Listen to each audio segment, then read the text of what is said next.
आधी रात को लेकर हमारे बीच आप आ रहे हैं स्नेह पलूरकर। स्नेह, क्या आप हमारे बीच हैं?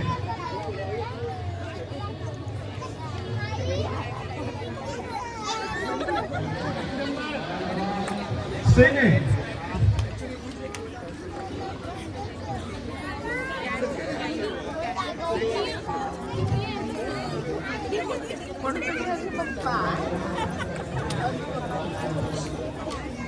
स्नेह शायद हमारे बीच अभी नहीं है।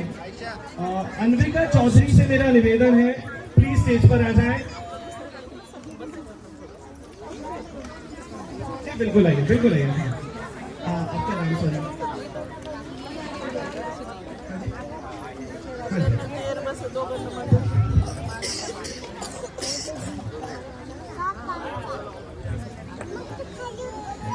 माझे नाव विजया तागड़, 203 में रहते हैं। 2 दिन से ही आए, लेकिन ये बहुत अच्छा प्रोग्राम देखने को मुझे मिला है। इतना बड़ा नियोजन, मैं थक्को हो गई हूँ। थोड़ी सी हिंदी बोलेगी, थोड़ी सी मराठी बोलेगी।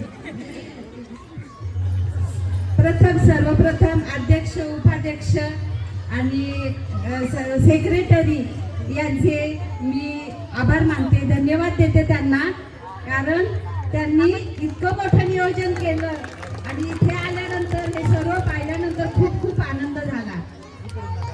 या ठिकाणी हा जो प्रोग्राम आहे, 2 दिवसापूर्वीच आम्ही आलो आणि खूप मोठा प्रोग्राम या ठिकाणी पाहता आला।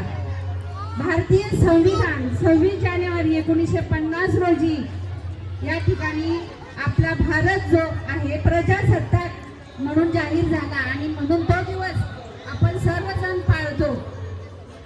आणि या ठिकाणी सांगावंसं वाटतं की भारतरत्न डॉक्टर बाबासाहेब आंबेडकर यांनी ते संविधान लिहिलं। खरं तर संविधान लिहिण्यासाठी अनेक जण या ठिकाणी होते, मात्र काही कारणामुळे काही आजारी पडले, काही गावी गेले, वेगवेगळी कारणं असतील, परंतु ही जबाबदारी फक्त डॉक्टर बाबासाहेब आंबेडकरांवर पडली आणि त्यांनी हे संविधान तरी 2 वर्ष आणि काही महिने याच्यामध्ये आपल्याला दिलं आणि आदर्श, संपूर्ण जगामध्ये आदर्शाचं हे संविधान आहे। तर या संविधानासाठी आणि संविधान दिनासाठी आपणा सर्वांना हार्दिक शुभेच्छा आणि सर्व संयोजकांचं मला अत्यंत आभार मानावेसे वाटतंय, कारण अचानक आल्यानंतर या ठिकाणी आम्हाला सर्व सिटिझनच्या हस्ते हा प्रोग्राम 26 जानेवारीच्या झेंडा वंदनाचा करून घेतला। याबद्दल सर्व सिनियर सिटिझनच्या तर्फे मी आपणा सर्वांचे आभार मानते। धन्यवाद। आपके आशीर्वाद और आपके शब्दों के लिए बहुत बहुत धन्यवाद।